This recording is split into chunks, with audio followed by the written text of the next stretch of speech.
শেখ হাসিনার সরকার ক্ষমতাচ্যুত হওয়ার পর থেকেই বাংলাদেশ নিয়ে কুরুচিপূর্ণ মন্তব্য করে আসছে বিজেপি নেতারা। সম্প্রতি বাংলাদেশ দখলের হুমকিও দেয় ভারতীয় নাগা সাধুরা। এবার বাংলাদেশ নিয়ে তীব্র কটাক্ষ করেছেন পশ্চিমবঙ্গের মুখ্যমন্ত্রী মমতা ব্যানার্জির ভাতিজা অভিষেক ব্যানার্জি। এদিকে বাংলাদেশি পণ্য বয়কটের ডাক দিয়েছেন বিজেপির সাবেক সভাপতি দিলীপ ঘোষ। বিস্তারিত জানাচ্ছেন শেখ ফরিদ। বিজেপি নেতা শুভেন্দু অধিকারী ও নাগা সাধুদের পর এবার বাংলাদেশকে নিয়ে তীব্র কটাক্ষ করেছেন ভারতের পশ্চিমবঙ্গের মুখ্যমন্ত্রী মমতা ব্যানার্জির ভাতিজা অভিষেক ব্যানার্জি। বলেন, ভারত সাহায্য না করলে বাংলাদেশ আজও পূর্ব পাকিস্তান হয়ে থাকত। এমন আক্রমণ করেন স্বজন পোষণের মাধ্যমে নেতৃত্বে উঠে আসা এই রাজনৈতিক নেতা।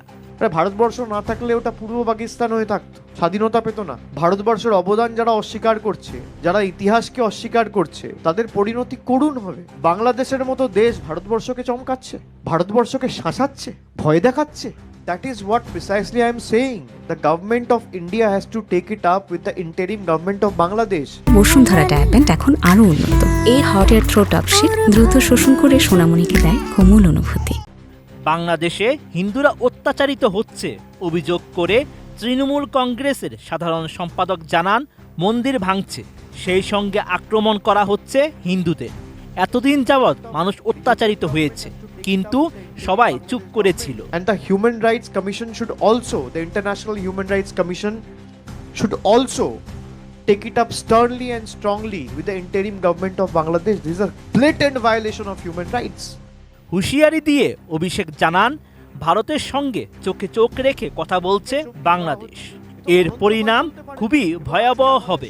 এর সঙ্গে যুক্ত করে তিনি বলেন, বাংলাদেশের মতো দেশ ভারতবর্ষকে চমকাচ্ছে, ভয় দেখাচ্ছে। ঢাকা পেয়ে বসেছে নয়াদিল্লিকে। মোদী সরকারকে অবশ্যই এর বিরুদ্ধে পদক্ষেপ নিতে হবে। বাংলাদেশে যে ধরনের নৃশংসতা চলছে এবং ভারত বিরোধী মনোভাব বাড়ছে, তা নয়াদিল্লিকে দুশ্চিন্তায় ফেলছে।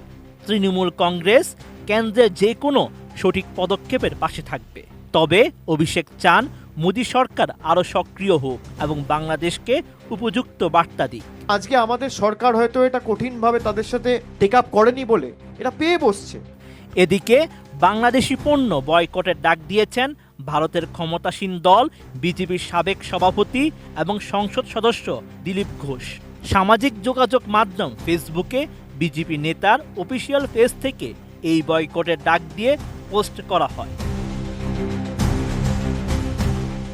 দিলীপ ঘোষ লিখেন, আমাদের দেশে বাংলাদেশি পণ্য বিক্রি করে সেই টাকা দিয়ে ভারত বিরোধী কাজ করবে বাংলাদেশ, তাই বাংলাদেশের এই পণ্য কেনা বন্ধ করুন। এ সময় পোস্টের সঙ্গে বাংলাদেশি পণ্যের কিছু ছবিও জুড়ে দিয়েছেন সাবেক বিজেপি সভাপতি। Sheikh Farid, ATN news.